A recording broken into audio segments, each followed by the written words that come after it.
Et la halachot, Beruchim Tiou, troisième jour de la semaine, deuxième jour du mois de Shvat. Hier, je pense qu'on a tous compris que tous les initiales possibles, positifs, tu peux les coller sur le mois de Shvat. Mais aujourd'hui, on va essayer de tirer 3 points positifs qui peuvent nous délivrer, nous sortir d'Égypte, je vais dire comme ça, chacun de nous de son esclavage ou de le train de vie qu'il est des fois compliqué. Et bon, vous le savez tous, hein, la valeur numérique de la paracha, Bo, c'est 3. Baal HaTurim, très connu, chacun dans l'école déjà à 3 ans il apprend ça. C'est les 3 initiales qu'il y a, les 3 plaies qu'il y a dans la paracha. C'est quoi les 3 plaies? Les sauterelles, l'obscurité, comme ça on dit en français, et le dernier, les premiers-nés. Bon, vous savez très bien que on saute aujourd'hui comme des sauterelles un peu partout. On est dans une obscurité car on cherche tous la lumière. Et le rôle de premier-né, le peuple juif qui doit donner un exemple, je ne sais pas si on le fait tout à fait. Mais j'ai trouvé un jackpot. Pas moi, hein. Le Harizal, le plus grand rabbin kabbaliste, il y a à peu près 500 ans, il a écrit un livre, il s'appelle Sha'ar HaGilgulim, la porte de récréation, chose comme ça. Et là-bas, il marque dans la préface que notre génération en est la réincarnation de la génération de la sortie d'Égypte.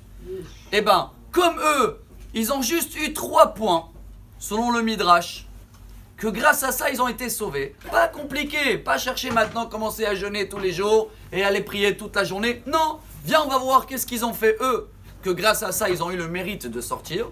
Viens, on fait pareil à partir d'aujourd'hui. Et dans ce cas-là, hop, demain, on est sorti d'Égypte. Ça y est, Mashiach est là. C'est quoi les 3 points? C'est vrai qu'il y a un Midrash dans Bamidbar qu'il amène 4, mais je préfère le minimum. C'est quoi les 3? Les initiales de moi Shvat. Shvat en hébreu, Shem, c'est le Shin, Bet, Beged, les vêtements, et Tet, Ta'am, le goût. On explique. Le nom, on n'a pas changé. Le nom hébraïque, chers amis. Chacun de nous qui a un nom hébraïque aujourd'hui, il peut apprendre à être fier et l'utiliser le plus possible. 2, les vêtements. Homme ou femme? Homme. On a les titites, on a la kippa, les femmes, il y a porté tsniout, le foulard. Ça, c'est deuxième chose qu'ils ont fait en Égypte. Et le troisième, on l'a appelé tête, tam, le goût, la bouche. Ça ne veut pas dire que de parler en hébreu. C'est vrai, c'est un peu compliqué. Même le Talmud, il est en babylonien, en araméen.